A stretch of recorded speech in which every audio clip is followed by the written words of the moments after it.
Hi friends, இன்னைக்கு plastic போட்லயும் விளக்கமார் குச்சியும் வச்சு ரெண்டு யூஸ்ஃபுல்லான ஐடியாஸ் பார்க்கலாம்.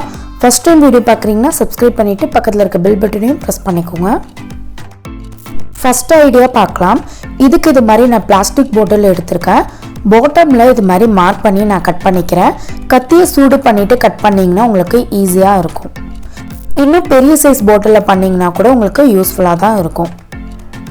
அவ்வளோதான், நான் எல்லாத்தையும் கட் பண்ணிட்டேன். இப்போ இது மாதிரி விளக்கமார் குச்சி எடுத்து வச்சுருக்கேன். உங்களுக்கு எவ்வளோ மொத்தம் வேணுமோ அதுக்கு தகுந்தாப்பே நீங்கள் எடுத்துக்கலாம். இன்னும் நல்லா மொத்தமாக வேணும்னா பெரிய சைஸ் பாட்டிலில் இதே மெத்தட் பண்ணிக்கோங்க. இப்போ இந்த ஹோல்குள்ளே நான் இந்த விளக்கமார் குச்செல்லாம் போட்டுக்கிறேன். கேப் இல்லாத மாதிரி நல்லா ஃபில் பண்ணிக்கோங்க. நிறைய குச்சி போட்டுட்டிங்கன்னா உங்களுக்கு நல்லா திக்காக இருக்கும். ஸோ யூஸ் பண்ணும்போது ஈஸியாக இருக்கும். அதனால நல்லா கேப் இல்லாமல் ஃபுல்லுத்தையும் ஃபில் பண்ணிக்கோங்க.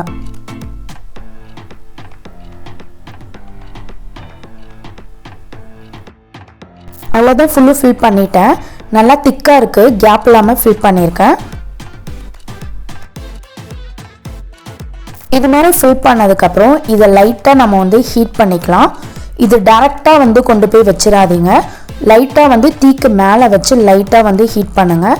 ஹீட் பண்ணிவிட்டு நல்லா திக்கான கிளாத்தில் இது மாதிரி அந்த ஹீட் பண்ணதுக்கப்புறம் இது மாதிரி ப்ரெஸ் பண்ணி விட்டிங்கன்னா நல்லா ஒட்டிக்கும். இதை நீங்கள் அடுப்பில் தான் பண்ணணும் அவசியம் இல்லை. நார்மலாக நம்ம வீட்டில் இருக்க கேஸ் ஸ்டவ்லேயே நீங்கள் இது மாதிரி ஹீட் பண்ணிக்கலாம். இது மாதிரி கொஞ்சம் கொஞ்சமாக ஹீட் பண்ணிவிட்டு நீங்கள் கிளாத்தை வச்சு ப்ரெஸ் பண்ணிகிட்டே இருந்தீங்கன்னா இந்த பிளாஸ்டிக் உருகி அந்த ஸ்டிக்கோட நல்லா ஒட்டிக்கும். அந்த பிளாஸ்டிக் பாட்டிலோட சைஸே சின்னதாகிடுச்சு பாருங்கள். அதே மாதிரி நம்ம போட்ட ஹோல்லலாம் நல்லா மெல்ட் ஆகி அந்த ஸ்டிக் வெளியில் வராத மாதிரி நல்லா ஒட்டிக்கும். ஸோ கொஞ்சம் கொஞ்சமாக லைட்டாக ஹீட் பண்ணி இது மாதிரி நல்லா ப்ரெஸ் பண்ணி விட்டுட்டிங்கன்னா நல்லா டைட்டாக இருக்கும். உள்ளே இருக்க ஸ்டிக் வரவே வராது, நல்லா டைட்டாக பிடிச்சிக்கும். நீங்கள் கைத்தில் கட்டியிருந்தீங்கன்னா கூட ஒன்று ஸ்டிக்ஸ்லாம் வேஸ்ட் ஆயிரும். இது மாதிரி பண்ணிட்டீங்கன்னா நல்லா டைட்டாக இருக்கும். கூட்டுறதுக்கும் உங்களுக்கு பிடிச்சி கூட்டுறதுக்கும் இது ஈஸியாகவும் இருக்கும். ஸ்டிக்கும் வேஸ்ட் ஆகாமல் இருக்கும்.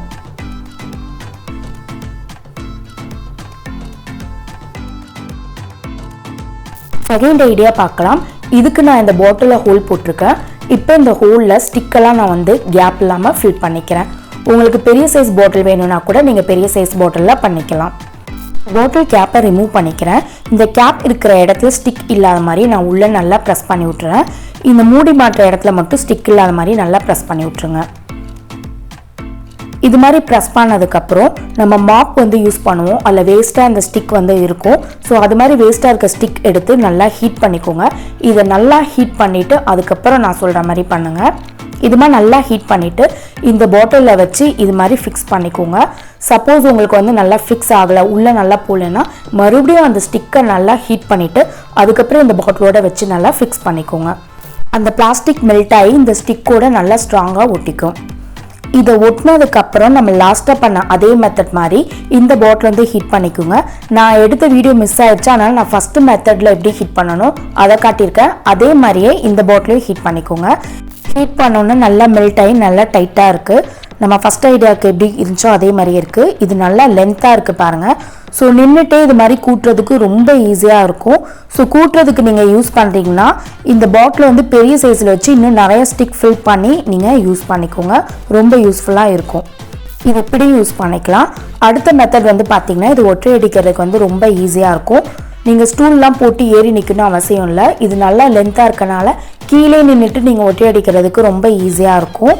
நல்லா லென்த்தாக இருக்கும். இதை ஒற்றை அடிக்க யூஸ் பண்ணுறீங்க. இன்னும் கொஞ்சம் ஷார்ப்பாக வேணும்னா இந்த ஓரத்தில் நீங்கள் கொஞ்சம் லைட்டாக கட் பண்ணிட்டீங்கன்னா கொஞ்சம் ஷார்ப்பாக இருக்கும்.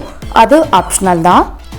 அதே மாதிரி உங்களுக்கு இன்னும் நல்லா திக்காக வேணும்னா இன்னும் பெரிய சைஸ் பாட்டிலில் இதை பண்ணிங்கன்னா இன்னும் நிறைய ஸ்டிக் ஃபில் பண்ணலாம். ஸோ நல்லா திக்காக கிடைக்கும். அது உங்கள் ஆப்ஷனல் தான். இந்த ஐடியாஸ்லாம் பிடிச்சிருந்துச்சுன்னா சப்ஸ்கிரைப் பண்ணிக்கோங்க. பக்கத்தில் இருக்க பெல் பட்டனையும் ப்ரெஸ் பண்ணிக்கோங்க. தேங்க்ஸ் ஃபார் வாட்சிங்.